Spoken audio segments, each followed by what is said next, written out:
BBC Bangla. এখন সকাল 7:30। একটু পরেই শুনবেন সর্বশেষ বিশ্ব সংবাদ। আপনারা বিবিসি শুনছেন ঢাকায় FM 100, রাজশাহীতে 88.8, খুলনায় 88.8। আপনারা যেখানে আছেন বিবিসি আপনার সাথেই আছে।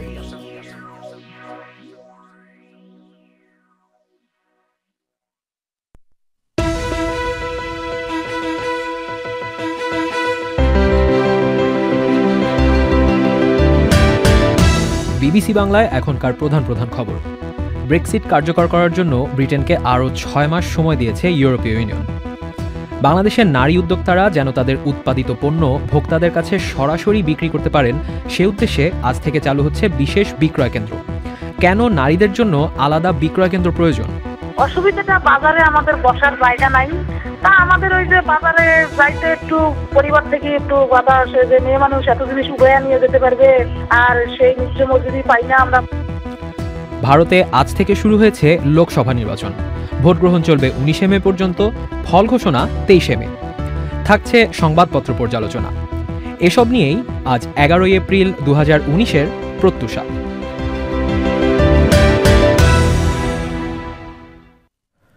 প্রত্যুষায় আপনাদের সাথে আছি আমি নাগিব বাহার। শর্টওয়েভ ছাড়াও আমাদের অনুষ্ঠানটি সরাসরি শুনতে পাচ্ছেন FM প্রচার তরঙ্গে দেশের 10টি শহরে। এছাড়াও অনুষ্ঠানটি সরাসরি শোনা যাচ্ছে আমাদের ওয়েবসাইট bbcbangla.com-এ। শুরুতেই ব্রেক্সিট প্রসঙ্গ। ব্রেক্সিট বা ইউরোপীয় ইউনিয়ন থেকে ব্রিটেনের বেরিয়ে যাওয়া কার্যকর করতে ব্রিটেনকে আরও 6 মাস সময় দিয়েছে ইউরোপীয় ইউনিয়ন। বেলজিয়ামের রাজধানী ব্রাসেলসে EU সদর দপ্তরে বুধবার ব্রিটিশ প্রধানমন্ত্রী টেরিজা মে ব্রেক্সিট বাস্তবায়নের জন্য ইউরোপীয় ইউনিয়নের কাছে আরও সময় চেয়েছেন। ব্রাসেলসে ইউরোপীয় ইউনিয়নের 27টি দেশের নেতাদের সামনে ব্রিটেনের প্রধানমন্ত্রী ব্রেক্সিট বাস্তবায়নের সময় বাড়ানোর অনুরোধ করেন। দীর্ঘ আলোচনার পর আগামী 31 অক্টোবর পর্যন্ত এ সময় বাড়ানো হয়। আরও শুনুন আকবর হোসেনের কাছে। ব্রেক্সিট বাস্তবায়নের সময়সীমা বাড়ানোর জন্য ব্রিটিশ প্রধানমন্ত্রী টেরিজা মের অনুরোধের পর ইউরোপীয় নেতারা নিজেদের মধ্যে প্রায় 5 ঘণ্টা আলোচনা করেন।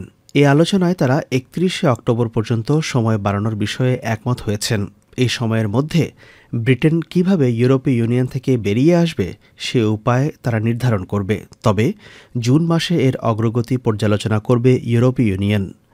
EU থেকে ব্রিটেনের বিচ্ছেদ কার্যকর করার কথা ছিল চলতি বছরের 29 মার্চ। সেটি কার্যকর করতে না পারায় 12 এপ্রিল পর্যন্ত সময় নির্ধারণ করা হয়। কিন্তু ব্রিটেন কোন পথে ইউরোপীয় ইউনিয়ন থেকে বেরিয়ে আসবে সেটি চূড়ান্ত করতে পারেনি দেশটির পার্লামেন্ট। ব্রেক্সিট নিয়ে ব্রিটিশ প্রধানমন্ত্রী টেরিজা মের একের পর এক প্রস্তাব বাতিল হয়েছে ব্রিটিশ পার্লামেন্টে।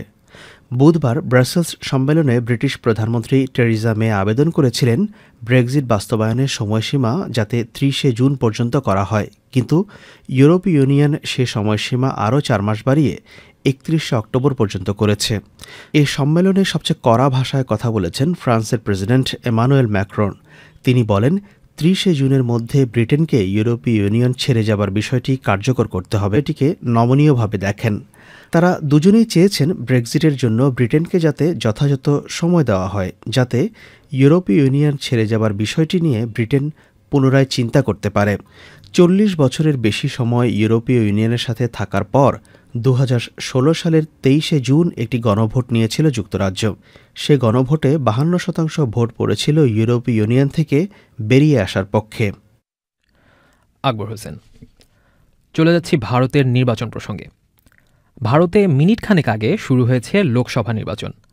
আজ 20টি রাজ্যের মোট 91টি আসনে ভোট গ্রহণ অনুষ্ঠিত হবে। 11 এপ্রিল থেকে 19 মে পর্যন্ত মোট 7 দফায় এই সাধারণ নির্বাচন অনুষ্ঠিত হবে। নির্বাচনের ফল ঘোষণা করা হবে 23 মে। নির্বাচনের একদিন আগে পাকিস্তানের প্রধানমন্ত্রী ইমরান খান বলেছেন, ভারতের প্রধানমন্ত্রী নরেন্দ্র মোদি জনপ্রিয়তা পাবার জন্যই নির্বাচনের আগে পাকিস্তানে বিমান হামলা চালিয়েছিলেন। তবে তিনি আরও বলেছেন, কাশ্মীর সংকট নিষ্পত্তি করার জন্য হয়তো মিস্টার মোদির দল বিজেপি নির্বাচনে জিতলেই ভালো হবে, কারণ নরেন্দ্র মোদি ভারতের দক্ষিণপন্থী হিন্দুদের সমর্থন পাবেন। ভারতের নির্বাচন সম্পর্কে জানতে কথা বলেছিলাম দিল্লিতে বিবিসি বাংলার সংবাদদাতা শুভজ্যোতি ঘোষের সাথে। তার কাছে শুরুতেই জানতে চেয়েছিলাম নির্বাচনের আগে পাকিস্তানের প্রধানমন্ত্রী ইমরান খানের মন্তব্যে ভারতে কী প্রতিক্রিয়া তৈরি হয়েছে। আসলে দেখুন, ভারতের নির্বাচনী প্রক্রিয়া শুরু হওয়ার মাত্র কয়েক ঘন্টা আগে পাকিস্তানের প্রধানমন্ত্রীর এই বক্তব্য বিশেষত বিজেপিকে রীতিমতো হতচকিত করে দিয়েছে। কারণ বিজেপির প্রচারের গত কয়েকদিন ধরে যেটা মূল সুর ছিল এবং প্রধানমন্ত্রী নরেন্দ্র মোদী যেটা বিভিন্ন জনসভায় বারবার উল্লেখ করেছেন, সেটা হচ্ছে যে বিরোধীরা তারা পাকিস্তানের ভাষায় কথা বলছে। এই অভিযোগটা কিন্তু তিনি বারে বারেই করেছেন এবং যেটা বিজেপির চেষ্টা ছিল পুলওয়ামাতে, ভারত শাসিত কাশ্মীরের পুলওয়ামাতে ফেব্রুয়ারির জঙ্গি হামলা এবং তার কিছুদিনের মাথায় ভারত পাকিস্তানের বালাকোটে যে বিমান হামলা চালিয়েছিল, সেইটাকে কাজে লাগিয়ে যে একটা উগ্র জাতীয়তাবাদী চেতনাকে উস্কে দেওয়ার চেষ্টা বিজেপি নির্বাচনী প্রচারে করছিল, সেই পটভূমিতে ইমরান খানের এই বক্তব্যটা কিন্তু তাদের সেই আক্রমণকে অনেকটাই ভোঁতা করে দিয়েছে। তার এই সাক্ষাৎকারের মাধ্যমে যে কথাটা বলতে চেয়েছেন সেটা কিন্তু বিজেপি শিবিরকে কিছুটা হলেও হতচকিত করে দিয়েছে নির্বাচনের কয়েক ঘন্টা আগে। শুভজ্যোতি, একদম মোটা দাগে যদি একটা প্রশ্ন করি, এবারের নির্বাচনে আসলে কোন কোন ইস্যুগুলো প্রাধান্য পাচ্ছে? এই হাইপার ন্যাশনালিজম বা উগ্র জাতীয়তাবাদের কথা তো এই মাত্রই বললাম। এর পাশাপাশি অর্থনীতিকে তো উপেক্ষা করার কোনো উপায়ই নেই। আমি বলতে চাইছি যে বালাকোট বা পুলওয়ামার কথা যেমন লোকে চর্চা করছেন, তার পাশাপাশি মানুষের চাকরি বাকরি জুটছে কিনা, নোটবন্দি যেটা প্রায় 2.5 বছর আগে ভারতে হয়েছিল, পুরনো 500-1000 রুপির নোট বাতিল করা হয়েছিল, তার ধাক্কা অর্থনীতিকে এখনো কতটা ভোগাচ্ছে, এই বিষয়গুলো কিন্তু নির্বাচনী আলোচনার কেন্দ্রে আছে অবধারিতভাবে। এগুলোকে উপেক্ষা করার কোনো উপায়ই নেই। এছাড়াও ধর্মীয় সহিষ্ণুতা যে একটা ব্যাপার, কারণ গত 5 বছরের বিজেপি জমানায় এই অভিযোগটা বারে বারেই উঠেছে যে মুসলিমরা বা ধর্মীয় সংখ্যালঘুরা আক্রান্ত হচ্ছেন, সেটা কখনো তাদের ধর্মের জন্য, কখনো তাদের খাদ্যাভ্যাসের জন্য। এই ধরনের অভিযোগ কিন্তু প্রচুর উঠেছে এবং সব ধর্মের মানুষ মিলেমিশে ভারতে থাকতে পারবেন কিনা, এটা কোথাও, এটা ভারতের বিভিন্ন প্রান্তে এটা একটা বড় ইস্যু, এটাকেও উপেক্ষা করার কোনো উপায় নেই। প্রধান প্রতিদ্বন্দ্বী আসলে যে দুটি দল, ক্ষমতাসীন বিজেপি এবং প্রধান বিরোধী দল কংগ্রেস, নির্বাচনের আগে আপনি কি দেখছেন? দুই দলের অবস্থানটা আসলে কিরকম? বিজেপি গতবার 5 বছর আগের নির্বাচনে বিজেপি কিন্তু একাই গরিষ্ঠতার চেয়েও, অর্থাৎ গরিষ্ঠতার জন্য ভারতের লোকসভায় যে 272টি আসন প্রয়োজন, তার চেয়েও 10টি পেয়েছিল কোনো জোট সঙ্গী, কোনো শরিক দলকে ছাড়াই। তারা একাই 282টি আসন পেয়েছিল। কিন্তু এই মুহূর্তে যতগুলো জনমত জরিপ হয়েছে বা পর্যবেক্ষকদেরও সার্বিক যেটা রায়, বিজেপি অত আসনে এবার কিছুতেই পৌঁছতে পারবে না। একা শক্তিতে তো নয়ই, যদিও বা তারা গরিষ্ঠতা পায়, তাদেরকে এবার জোট শরিকদের জন্য অপেক্ষা করতে হবে বা তাদের ভরসায় থাকতে হবে। অন্যদিকে কংগ্রেস তাদের ইতিহাসে সবচেয়ে কম আসন পেয়েছিল 2014 সাধারণ নির্বাচনে, গত নির্বাচনে মাত্র 44টি আসনে এসে ঠেকেছিল তারা। সেখান থেকে কংগ্রেসের অবস্থার অনেক উন্নতি হয়েছে, কোনো সন্দেহ নেই। এর মাঝখানে তারা মাত্র মাস চারেক আগেই তারা 3টে রাজ্যে বিজেপিকে হটিয়ে ক্ষমতায় এসেছে, পাঞ্জাবে ক্ষমতায় এসেছে, কর্ণাটকেও তারা বিজেপিকে ক্ষমতায় আসতে দেয়নি এবং এগুলো ঘটেছে গত 1-2 বছরের মধ্যেই। ফলে যেটা বলতে চাইছি, কংগ্রেসের একটা ঘুরে দাঁড়ানোর প্রক্রিয়ার মধ্যে দিয়ে তারা আছে। 44 থেকে তাদের আসন অনেক বাড়বে, এ বিষয়ে কোনো সন্দেহ নেই। কিন্তু সেটা কত, 100 পেরিয়ে যাবে, পেরোলেও কত পেরোবে, এটা অবশ্য বলা অবশ্যই মুশকিল। বলছিলেন দিল্লির বিবিসি বাংলার সাংবাদিক শুভজ্যোতি ঘোষ। বাংলাদেশের নারীরা যাতে তাদের উৎপাদিত পণ্য ভোক্তাদের কাছে সরাসরি বিক্রি করতে পারেন, সেজন্য একটি বিশেষ বিক্রয় কেন্দ্র খোলা হচ্ছে আজ। বেসরকারি সংস্থা অ্যাকশন এইডের উদ্যোগে রাজধানী ঢাকায় আজ এরকম একটি উদ্যোগ চালু হওয়ার কথা রয়েছে। মাঠ পর্যায়ে কৃষি ও হস্তশিল্প পণ্য উৎপাদনে নারীরা প্রত্যক্ষভাবে জড়িত থাকলেও এসব পণ্য বিক্রির সময় তাদেরকে আর খুঁজে পাওয়া যায় না। আর পণ্য বিক্রি করতে বাজারে গেলেও তাদেরকে নানা ধরনের হয়রানির শিকার হতে হয় বলে অভিযোগ পাওয়া যায়। সহকর্মী মিজানুর রহমান খান এ বিষয়ে কথা বলেছিলেন গাইবান্ধার এরকমই একজন নারী উদ্যোক্তা মঞ্জু আরা বেগমের সাথে। আমরা বিভিন্ন ধরনের সবজি চাষ করি, মুড়ি বানাই, চানাচুর বানাই, হলুদের চাষ করি, হলুদ শুকিয়ে ওগুলাকে গুঁড়া কুটিয়ে প্যাকেট করি, মরিচ আবাদ করি, মরিচ শুকিয়ে আবার ওগুলো গুঁড়া কুটিয়ে প্যাকেট করি, করে বাজারে বিক্রি করি। মানে আপনি কি একাই করেন নাকি আপনার সঙ্গে আরো অনেক নারী আছেন? আমাদের দল আছে, 20টা দলের আমি ফেডারেশনের ক্যাশিয়ার। তো কতজন নারী আছেন আপনার দলে? 500 নারী। তার মানে এই কৃষি কাজের সব কিছুতে, জমি তৈরি করা, চারা লাগানো, সেগুলো ফসল তোলা, এই সব কিছুর সাথেই নারীরা এই কাজটা করছেন? হ্যাঁ, মেয়েরাই করি, নারীরাই করি। আমরা নারীরাই খেতে কাজ করি, নারীরাই ধান লাগাই, নারীরাই ধান কাটি, ধান কোবাই, আবার সেদ্ধ করে চালও বেশি, আবার ওই চাল সেদ্ধ করে মুড়ি বানাই, ওই চাল দিয়ে মুড়ি বানাই। আমরা নারীরাই উদ্যোগ নিয়ে একটা নারী মার্কেট করছি, আমরা ওখানেই বিক্রি করি। কারণ আমরা তো সব বাজারে যাইতে পারি না। সব বাজারে আপনারা যেতে পারেন না কেন? অসুবিধাটা কি? অসুবিধাটা বাজারে আমাদের বসার জায়গা নাই, সেই ছেলের জায়গাটা নাই। না তো একজন পুরুষ যদি তার পণ্য, এই আপনি যেগুলো বলছেন নানা রকমের সবজি, মশলা, মুড়ি এসব যদি বিক্রি করতে পারেন, তাহলে একজন নারী পারবেন না কেন?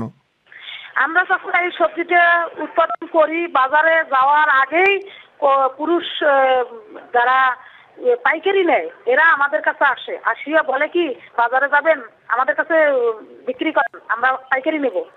তা আমাদের ওই যে বাজারে যাইতে একটু পরিবার থেকে একটু বাধা আসে যে মেয়ে মানুষ এত জিনিস উভয়া নিয়ে যেতে পারবে, আর সেই নিত্য মজুরি পাই না আমরা বাজারে। এর কারণে আমরা সব নারীরা মিলে একটা উদ্যোগ নিচ্ছি যে আমরা নারীদের সব উৎপাদন করবো, আমরা একটা উপজেলাতে একটা নারী মার্কেট তৈরি করছি। আপনারা যখন এই সাধারণ মার্কেটে, যেখানে সবাই নারী পুরুষ সবাই বাজার করতে যান, এরকম একটা বাজারে যখন আপনারা আপনাদের জিনিসপত্র নিয়ে যান বিক্রি করার জন্য, তখন কি ধরনের অভিজ্ঞতা হয় আপনাদের? এটা হলো কি ভাইয়া, মানে সন্ধ্যাবেলা যদি আমি পণ্যটা নিয়ে যাই বিক্রি করতে, সন্ধ্যা হয়ে যায়, তখন আজেবাজে লোক, বাহিরা লোক, তারা আমাদের পরিবারে বলে দেয়, এই তোর বউ এত সন্ধ্যা পর্যন্ত জিনিস বেচা লাগে, বউকে একে সন্ধ্যা পর্যন্ত ছাড়ি দিয়ে দিয়েছে, এরকম বাজে কথা বলে। পাইকাররা আসে, তা আমরা তাদেরকে বলি যে আমরা নিজেরাই কষ্ট করে ফসলটা ফলাই, আমরা কি নিজেরা হাত দিয়ে দেখতে পারি না? একটা খোলা মাঠে বসবো, আবার মেয়ে মানুষের ব্যাপার, একটু পরিবেশটা সেরকম নাই। মানে এর জন্য আপনারা কি জিনিসপত্রের কম দাম পান, বা কম দামেই পুরুষ পাইকারদের কাছে এগুলা বিক্রি করে দিতে হয়? হ্যাঁ, পাইকাররা আমাদের কাছ থেকে অল্প দামে কিনে নেয়, ওরা ফির বাজারে ওখান থেকে একটু সরে যায়, তারা আমাদের কাছ থেকে 5 টাকা 10 টাকা বেশি দামে দিতে ফেলে। তো আপনারা যখন এইসব জিনিস নিয়ে বাজারে যেতে চান, তখন আপনি বলছিলেন যে আপনার পরিবার থেকে একটা বাধা পান, কি বলেন তারা? পরিবার থেকে নিজের স্বামী, শ্বশুর, শাশুড়ি, তারা বলে যে মেয়ে মানুষ বাজারে যাওয়া লাগবে কে, ছেলে মানুষ তো আছে, ওই বাজার করে আসুক। তখন আমরা একটু বলি যে আমরা এই কষ্ট করে ফসলটা করলাম, আমরা বেচি, আমরা যদি বেচতে পারি তাহলে আমরা 10 টাকা খরচ করতে পারবো। তো এসব বিক্রি করে যে টাকাটা পান, সেটা কি বাড়িতে গিয়ে আবার ওই আপনার বাড়ির পুরুষের কাছে দিয়ে দিতে হয়, না আপনার কাছেই থাকে? আমাদের বাড়ির পুরুষদের কাছেও দিতে হয়, কিন্তু ওখান থেকে তার কাছ থেকে হলেও নেওয়া লাগে, কিছু বলে নেওয়া লাগে যে আমার এই যে খরচ আছে একটু হলেও দেন, পুরুষকে একটু ওই হিসাবটা দিতে হয়। বলছিলেন গাইবান্ধার নারী উদ্যোক্তা মঞ্জু আরা বেগম। এ পর্যায়ে সবশেষ বিশ্ব সংবাদ জানাতে স্টুডিওতে যোগ দিয়েছেন সহকর্মী আকবর হোসেন। নতুন একটি গবেষণায় বলা হচ্ছে যানবাহনের নির্গত ধোঁয়ার কারণে লাখ লাখ শিশু অ্যাজমায় আক্রান্ত হচ্ছে। এই গবেষণায় ১৯৪টি দেশকে অন্তর্ভুক্ত করা হয়েছে। গবেষকরা বলছেন, যেসব শিশু অ্যাজমায় আক্রান্ত হয় তাদের মধ্যে অন্তত ১৩% যানবাহনের ধোঁয়ার কারণে। মার্কিন অ্যাটর্নি জেনারেল উইলিয়াম বার বলেছেন, আমেরিকার গোয়েন্দা সংস্থাগুলো ২০১৬ সালে ডোনাল্ড ট্রাম্পের নির্বাচনী প্রচারণার উপর নজর রেখেছিল। অ্যাটর্নি জেনারেল সেনেট কমিটিকে জানিয়েছেন, এখন তিনি তদন্ত করে দেখতে চান সে গোয়েন্দাগিরি যথার্থ ছিল কিনা। ইসরায়েলের প্রধানমন্ত্রী হিসেবে আবারও নির্বাচিত হওয়ায় বেনিয়ামিন নেতানিয়াহুকে অভিনন্দন জানিয়েছেন মার্কিন president Donald Trump. Mister Netanyahu নির্বাচিত হওয়ার কারণে ইসরায়েল এবং ফিলিস্তিনের মধ্যে শান্তির সুযোগ সৃষ্টি হবে বলে মনে করেন মিস্টার ট্রাম্প। নির্বাচনী প্রচারণার সময় মিস্টার নেতানিয়াহু বলেছিলেন, তিনি নির্বাচিত হলে পশ্চিম তীরে আরও ইহুদি বসতি স্থাপন করবেন। ব্রিটেনের একদল গবেষক বলেছেন, ক্যান্সার চিকিৎসার ক্ষেত্রে তারা বড় ধরনের সাফল্য অর্জন করেছেন। তারা দাবি করছেন, শরীরের ভেতরের ক্যান্সারের কোষগুলোকে সুনির্দিষ্টভাবে আলাদা করতে তারা সক্ষম হয়েছেন। ক্যামব্রিজ বিশ্ববিদ্যালয়ের বিজ্ঞানীরা ৩০ ধরনের ক্যান্সারের উপর গবেষণা চালিয়েছেন। বর্তমানে কেমোথেরাপির মাধ্যমে ক্যান্সারের যে চিকিৎসা হয় সেটি ক্যান্সারের কোষ যেমন ধ্বংস করে, তেমনি সারা দেহেরও ক্ষতি করে। কিন্তু ক্যান্সারের কোষগুলোকে সুনির্দিষ্টভাবে আলাদা করলে শুধুমাত্র সেসব কোষের উপর ঔষধ প্রয়োগ করা যাবে। ধন্যবাদ আকবর, আপনি সাথেই থাকুন। আমরা সংবাদপত্র পর্যালোচনার জন্য আপনার কাছে আবার ফেরত আসব। আপনারা শুনছেন বিবিসি বাংলার সকালের আয়োজন প্রত্যুষা। এবার চলে যাচ্ছি ভিন্ন একটি প্রসঙ্গে। প্রত্যেক বছর সারা বিশ্বে প্রায় 40 কোটি মানুষ ডেঙ্গু জ্বরে আক্রান্ত হয়। এই রোগে মানুষের মৃত্যুও হয়ে থাকে। এই জ্বরের কারণ বিশেষ ধরনের মশার কামড় এবং এই মশার মাধ্যমেই এটি লোকজনের মধ্যে ছড়িয়ে পড়ে। ডেঙ্গু জ্বর প্রতিরোধে এখনও পর্যন্ত কোনো ভ্যাকসিন বা টিকা তৈরি হয়নি, তবে বিজ্ঞানীরা বলছেন এর প্রতিষেধক মশার মধ্যেই রয়ে গেছে। কিন্তু কিভাবে? শুনুন মিজানুর রহমান খানের কাছে।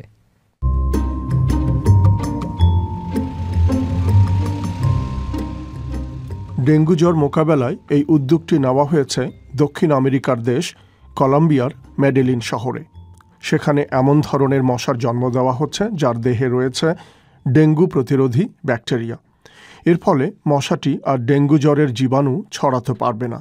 বিজ্ঞানীরা বলছেন শুধু ডেঙ্গু নয়, এর মাধ্যমে জিকা, চিকনগুনিয়া এবং পিত জ্বরের ভাইরাসও ঠেকানো সম্ভব। শহরের রাস্তায় ছেড়ে দেওয়া হচ্ছে এসব ভাইরাস প্রতিরোধী লাখ লাখ ডিজাইনার মশা। যে দলটি এ কাজ করছে তাদের উদ্দেশ্য এসব মশা লোকজনকে কামড়াবে যাতে তারা ডিম পাড়তে পারে এবং আরও মশার জন্ম দিতে পারে।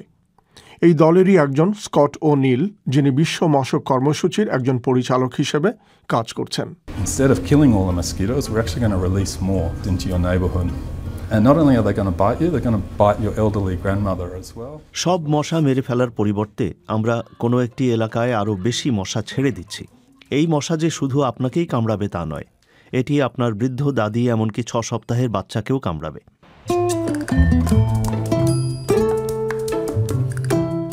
ডেঙ্গু জ্বর ছড়িয়ে দেওয়া লোকালয়ে এসব মশা ছেড়ে দেওয়ার উদ্দেশ্য নয়, বরং এর লক্ষ্য ডেঙ্গু জ্বর নির্মূল করা। কিন্তু কিভাবে ছড়িয়ে দেওয়া হচ্ছে এসব মশা? ডেঙ্গু প্রতিরোধী ব্যাকটেরিয়া বহনকারী এসব মশা বোতলে ভরে শহরের বিভিন্ন জায়গায় তাদেরকে নিয়ে গিয়ে ছেড়ে দেওয়া হচ্ছে। কলম্বিয়ার মেডেলিন শহরে প্রায় 25 লাখ লোকের বসবাস। মশার সংখ্যা তো আর গণনা করা যায় না, কিন্তু এর সংখ্যা নিঃসন্দেহে মানুষের চাইতেও বহুগুণ বেশি। Every 50 metres or so, out the window of the vehicle, we take the lid off and set the mosquitoes free. প্রত্যেক 50 মিটার পর পর এসব মশা ছাড়া হচ্ছে। বোতলের ভেতরে এসব মশা নিয়ে গাড়িতে করে লোকজন এক এক জায়গায় চলে যাচ্ছেন, তারপর বোতলের মুখ খুলে তাদেরকে ছেড়ে দেওয়া হচ্ছে পরিবেশে। আমরা আশা করছি এসব মশা এখন আরও ছড়িয়ে পড়বে এবং লোকজনকে কামড়াবে। এসব ডিজাইনার মশার শরীরে আছে বিশেষ ধরনের ব্যাকটেরিয়া, এর নাম উলবাকিয়া। মানবদেহে এটা নিরাপদ এবং এর ফলে মশা ডেঙ্গু জ্বরের মতো রোগ ছড়াতে পারে না। এই উদ্যোগে সামিল হয়েছেন মেডেলিনের শিশুরাও। তাদেরকে বোঝানো হয়েছে এসব মশা ভয় পাওয়ার কিছু নেই, কারণ এসবের কামড়ে তাদের কিচ্ছু হবে না। এ ধরনের মশা জন্ম দেওয়ার কাজেও নেমে পড়েছেন তারা। Y vamos a llevarla al balcón. Después ya los 4 o 5 días aproximadamente nace. মশা জন্ম দেওয়ার এসব জিনিসপত্র আমরা এখন বাড়িতে নিয়ে যাব। 4 থেকে 5 দিন পর এর ভেতরে মশার জন্ম হবে। আরও 1 দিন কি 2 দিন পর সেগুলো আরও বড় হবে। এসব মশা তখন ওড়ার জন্য প্রস্তুত। তারপর আমরা এগুলো বাড়ির বাইরে নিয়ে গিয়ে ছেড়ে দেব। বিশেষ এই মশাটি এখন এমন একটি শহরে ছেড়ে দেওয়া হচ্ছে যেখানে এর আগেও আরও কয়েকবার ডেঙ্গু জ্বরের প্রকোপ দেখা দিয়েছিল। মিজানুর রহমান খান। এ পর্যায়ে সংক্ষেপে খেলাধুলার কিছু খবর জানিয়ে দিতে চাই। শুরু করছি ফুটবলের খবর দিয়ে। ইউএফা চ্যাম্পিয়ন্স লিগের কোয়ার্টার ফাইনালের প্রথম লেগে ম্যানচেস্টার ইউনাইটেডকে 1-0 গোলে হারিয়েছে বার্সেলোনা। ওল্ড ট্রাফোর্ডে ম্যাচের প্রথমার্ধেই লুকশর আত্মঘাতী গোলে এগিয়ে যায় বার্সা, যে লিড তারা ম্যাচের শেষ পর্যন্ত ধরে রাখতে সক্ষম হয়। কোয়ার্টার ফাইনালের আরেক ম্যাচে আমস্টারডাম অ্যারেনায় ক্রিস্টিয়ানো রোনালদোর গোলে নেদারল্যান্ডসের আয়াক্স আমস্টারডামের সাথে 1-1 গোলে ড্র করেছে ইতালির ইউভেন্টাস। কোয়ার্টার ফাইনালের দ্বিতীয় লেগের খেলা হবে 17 এপ্রিল। বাংলাদেশ প্রিমিয়ার লিগ ফুটবলে আজ 2টি ম্যাচ রয়েছে। নীলফামারীতে টেবিলের শীর্ষে থাকা বসুন্ধরা কিংস খেলবে 4 নম্বরে থাকা সাইফ স্পোর্টিংয়ের বিপক্ষে, আর ঢাকার বঙ্গবন্ধু স্টেডিয়ামে 3 নম্বরে থাকা শেখ রাসেল ক্রীড়াচক্রের প্রতিপক্ষ টেবিলের 9 নম্বরের দল রহমতগঞ্জ। আর ঢাকা প্রিমিয়ার লিগ ক্রিকেটেও আজ 2টি খেলা রয়েছে। ফতুল্লায় মোহামেডান স্পোর্টিং খেলবে টেবিলের নিচের দিকে থাকা বিকেএসপির সাথে, আর সাভারে গাজী গ্রুপের প্রতিপক্ষ টেবিলের 3-এ থাকা প্রাইম ব্যাংক।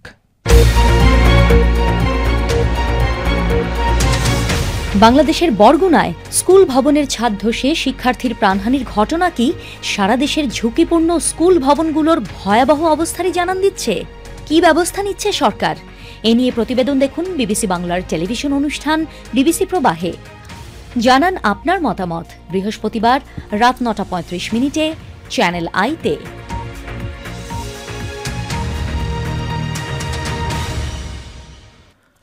সহকর্মী আকবর হোসেনকে নিয়ে শুরু করছি আমাদের রোজকার আয়োজন সংবাদপত্র পর্যালোচনা।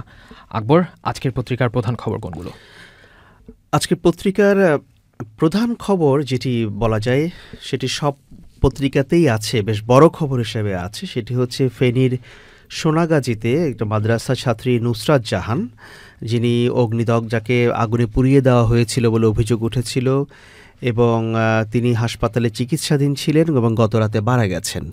এই খবরটি আছে সবগুলো খবরের কাগজের প্রধান শিরোনাম হিসাবে। আমি হাতে নিয়েছি দৈনিক প্রথম আলো। তাদের প্রধান খবরটি হচ্ছে যে শেষ নিঃশ্বাস পর্যন্ত লড়ে গেল মেয়েটি, এটি তাদের প্রধান খবর। নুসরাতকে বাঁচানো গেল না। তারপরে দৈনিক সংবাদেরও প্রধান শিরোনামে আমি দেখতে পাচ্ছি যে বাঁচানো গেল না নুসরাতকে, সেখানে ছবি আছে পরিবারের সদস্যদের কান্নারত অবস্থায়, সেই ছবি রয়েছে। দৈনিক যুগান্তর, তাদেরও প্রধান শিরোনাম হচ্ছে লড়াই থেমে গেল রাফির। তার পুরো নাম, যেটি ডাকনাম বলে পরিচিত, রাফি, নুসরাত জাহান রাফি, সেই জন্য তারা লিখেছে লড়াই থেমে গেল রাফি। পরীক্ষার হল থেকে ছাদে নিয়ে গিয়ে আগুন, 108 ঘন্টা ধরে বাঁচানোর চেষ্টা। এছাড়া ইংরেজি দৈনিক দ্য ডেইলি স্টারেরও প্রধান শিরোনাম বলতে তাদের ছবিটি প্রধান হিসেবে এসেছে। সেখানে দেখা যাচ্ছে যে নুসরাতের বাবা মেয়ের মৃত্যুর পর তিনি কান্নায় ভেঙে পড়েছেন, সেই ছবিটি বেশ বড় করে তারা দিয়েছে এবং একই সঙ্গে খবরও আছে যে নুসরাত তার লড়াইয়ে হেরে গেছেন, তো এই খবরটি তারা দিয়েছে। আকবর, আপনি যেটি বলছিলেন প্রত্যেকটি পত্রিকারই আসলে প্রধান শিরোনাম, এবং কিছু কিছু পত্রিকা, আমার হাতে কালের কণ্ঠ রয়েছে, তাদের প্রথম পাতার অর্ধেকের বেশি জুড়ে আসলে এই খবরটি। এবং এক একটি পত্রিকা তাদের নিজেদের অনুসন্ধানী বিভিন্ন ধরনের প্রতিবেদন করেছে বিভিন্ন বিষয়। যেমন কালের কণ্ঠ তাদের শিরোনামের পাশে লাল কালিতে লিখেছে রাফিকে পোড়ানোর আগের রাতে ফেনীর মাদ্রাসায় অধ্যক্ষের গোপন কক্ষে বৈঠক। সেরকমই সমকাল তাদের আরেকটি প্রতিবেদন করেছে এই খবরের পাশাপাশি, যে শুরু থেকেই তদন্ত উল্টো পথে। তো বলা হচ্ছিল যে শুরুতে আইনি অভিযোগ করা হলেও পুলিশের কাছে, পুলিশ আসলে সেটা নিয়ে রাফির পরিবারকে চাপ দিচ্ছিলেন মামলা সরিয়ে নিতে, তো তার যে আসলে নিরাপত্তাহীনতা ছিল সেদিকে নজরই দেওয়া হয়নি।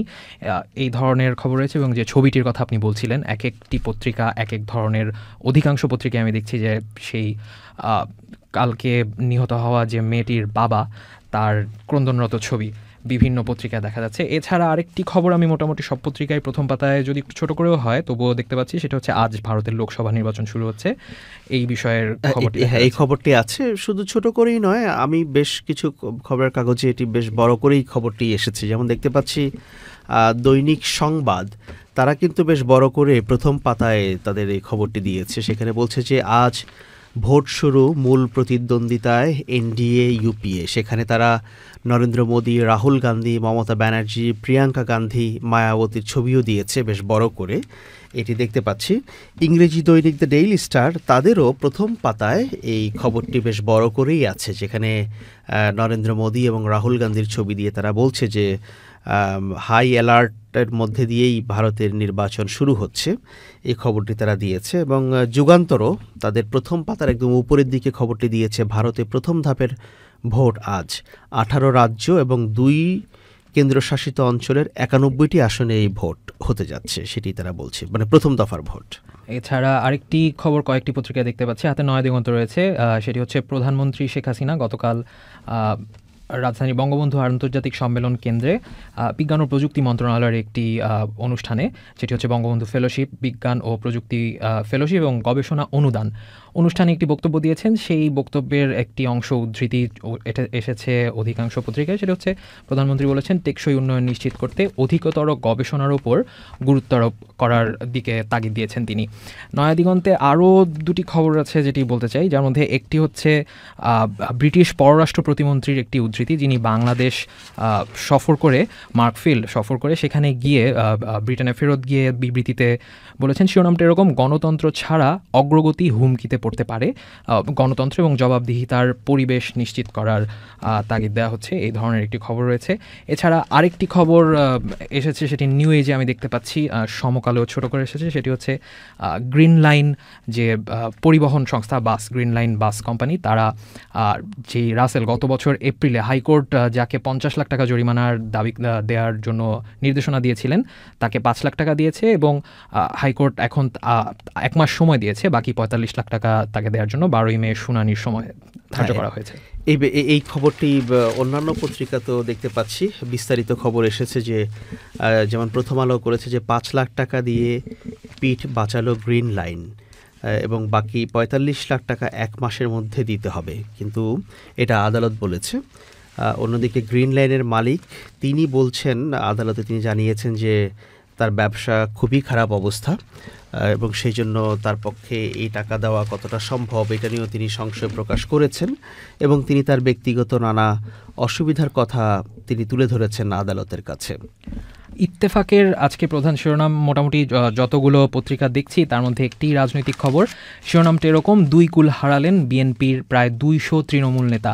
তো এখানে বলা হচ্ছে যে উপজেলা পরিষদ নির্বাচন বিএনপি দলীয়ভাবে বর্জন করলেও বিদ্রোহী কিছু নেতা, এখানে সংখ্যাটি বলা হচ্ছে 181 জন, তারা দলের সিদ্ধান্তের বিরুদ্ধে গিয়ে উপজেলা পরিষদ নির্বাচনে অংশগ্রহণ করেছিল এবং সেখানে আসলে হারার পর তারা 2 কুলই হারিয়েছেন এরকম বলা হচ্ছে। তাদের দল থেকেও বহিষ্কার করা হয়েছে এবং তৃণমূলের নেতারাও এখন আসলে তাদেরকে একটু এড়িয়ে চলছেন। তো এই খবরটি এসেছে ইত্তেফাকের প্রথম পাতায়। আর সমকাল তাদের প্রথম পাতায় একটি খবর চেপেছে যেটি শিরোনামটা বেশ একটু ব্যঙ্গাত্মক: এখন সময় খোঁড়াখুড়ির। বর্ষা মৌসুমের আগেই দুশ্চিন্তায় রাজধানীবাসী। তো বলা হচ্ছে যে বর্ষার সময় সবসময় দেখা যায় যে ঢাকা শহরে আসলে খোঁড়াখুড়ি বেড়ে যায় রাস্তায়, এবং এখন যেহেতু মেগা প্রকল্প চলছে, এলিভেটেড এক্সপ্রেসওয়ে এবং মেট্রো রেল, তো এখন যেহেতু খোঁড়াখুড়ি চলার কারণে অবস্থাটা আসলে আরও খারাপের দিকে যাচ্ছে, এরকম একটি খবর রয়েছে। আজকে সংবাদপত্রগুলো সম্পাদকীয়র দিকে একটু দৃষ্টি দিতে চাই যে কী ধরনের সম্পাদকীয় আছে। আমি প্রথমেই হাতে নিয়েছি দৈনিক প্রথম আলো। তাদের প্রধান সম্পাদকীয় হচ্ছে ট্যাব কেলেঙ্কারি, ইসিকে জবাবদিহি করতেই হবে। এখানে তারা বলছে যে ইসি যখন নির্বাচন কমিশন যখন ভোট গ্রহণের প্রথমবারের মতো জাতীয় নির্বাচনী ইভিএম বা ইলেকট্রনিক ভোটিং মেশিন চালু করে তখনই বিভিন্ন মহল থেকে প্রবল আপত্তি উঠেছিল এবং এই আপত্তির কারণ ছিল যে অতিরিক্ত দামে ইভিএম কেনা। এর আগে বুয়েট উদ্ভাবিত যে ইভিএম যে দামে কেনা হয়েছিল তার 8 গুণ দামে বাংলাদেশ মেশিন টুলস ফ্যাক্টরি থেকে ইভিএম কেনা হয়। এ নিয়ে বিশেষজ্ঞরাও প্রশ্ন তুলেছিলেন এবং এটা নিয়ে তারা বলছে যে এটা অত্যন্ত দুর্ভাগ্যের বিষয় হচ্ছে যে সেই 6টি আসনেও তারা ইভিএম দিয়ে কোনো সুষ্ঠু ভোট করতে পারেননি। অর্থাৎ যে 6টি আসনে ইভিএম পরীক্ষা তারা চালিয়েছিল 300 আসনের মধ্যে সর্বশেষ নির্বাচনে, এবং তারা বলছে যে ট্যাব কোনো কাজে লাগেনি সেগুলো উপজেলা নির্বাচনে ব্যবহারের জন্য কেন ইসি 46 কোটি টাকা ব্যয়ে আরও 42,200 ট্যাব কিনলো, সেটাই এখন বড় প্রশ্ন হয়ে দেখা দিয়েছে। হাতে কালের কণ্ঠ রয়েছে। কালের কণ্ঠর সম্পাদকীয়: রাজধানীতে জলাবদ্ধতা, খালগুলো দ্রুত সংস্কার করা হোক। তাদের রাজধানীর জলাবদ্ধতা নিরসনে বিভিন্ন ধরনের শুধু সুপারিশ করলেই হবে না, সেগুলোর কার্যকর বাস্তবায়ন প্রয়োজন, এরকম বলা হচ্ছে। সমকালের প্রধান সম্পাদকীয়: চরমপন্থী আত্মসমর্পণ, আলোর পর অন্ধকার নয়। সেটা হচ্ছে গত পরশুদিন দেশের 14টি জেলার মোটামুটি বেশ 595 জন 595 জন চরমপন্থী আত্মসমর্পণ করেছেন পাবনায়। তো তাদেরকে যেন আসলে পরবর্তীতে তাদের রিহ্যাবিলিটেশন এবং জীবনে ফেরার উদ্যোগটা নেওয়া হয় সে বিষয়ে একটি সম্পাদকীয় সমকালে। এই সম্পাদকীয়টি যুগান্তর লিখেছে। তারা বলেছে যে চরমপন্থীদের আত্মসমর্পণ আইনশৃঙ্খলা পরিস্থিতির উন্নয়নে ভূমিকা রাখবে। তারা এই সম্পাদকীয়তে মন্তব্য করেছে যে যারা এখানে সন্ত্রাসের পেশাচারী আলোকিত জীবন করি স্লোগানকে সামনে রেখে এসেছে তারা যেন সঠিক পথে ফিরে আসে, আইনশৃঙ্খলা পরিস্থিতি যাতে উন্নতি হয় সে আশা তারা প্রকাশ করেছে। সমকাল আর নয়াদিগন্তে একটি করে সম্পাদকীয় দেখতে পাচ্ছি, যেটি হচ্ছে বরগুনায় স্কুলের ভবনের ছাদ ধসে একজন ছাত্রের শিশুর মৃত্যুর ঘটনায় যে এই ধরনের ঘটনা আসলে এড়িয়ে চলার জন্য কার্যকর জবাবদিহিতা এবং সংস্কার প্রয়োজন। আকবর, আমাদের সময় শেষ হয়ে এলো আজকে। শেষ করার আগে প্রধান শিরোনামগুলো বলবো আরেকবার। ব্রেক্সিট কার্যকর করার জন্য ব্রিটেনকে আরও 6 মাস সময় দিয়েছে ইউরোপীয় ইউনিয়ন। ভারতে আজ থেকে শুরু হয়েছে লোকসভা নির্বাচন, ভোট গ্রহণ চলবে 19 মে পর্যন্ত, ফল ঘোষণা 23 মে।